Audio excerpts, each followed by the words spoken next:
Isang magandang araw. Ngayong araw nga po ako po'y magigisa ng sitaw at kalabasa. Nga po't ginigisa ko na po yung bawang at sibuyas at ang kanyang tinapa. Ayan po. Tinapa nga po pala ang sinaw. Kaya tinulog ko na nga po pala yung kanyang sitaw. Yan, halu-haluin lang po natin.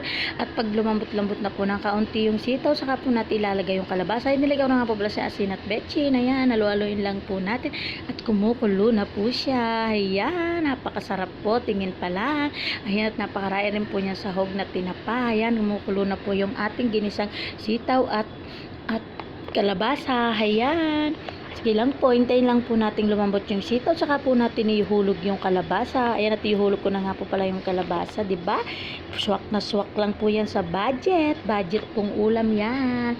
Yan lang po yung ulam na gulay is life. Ayan, luluin lang po natin yan at hanggang sa maglumambot po yung ating kalabasa. Ayan, at malapit na po pala siyang maluto at luto na po pala siya. Maraming salamat sa inyong panonood. Like, comment, share, and follow pa mo.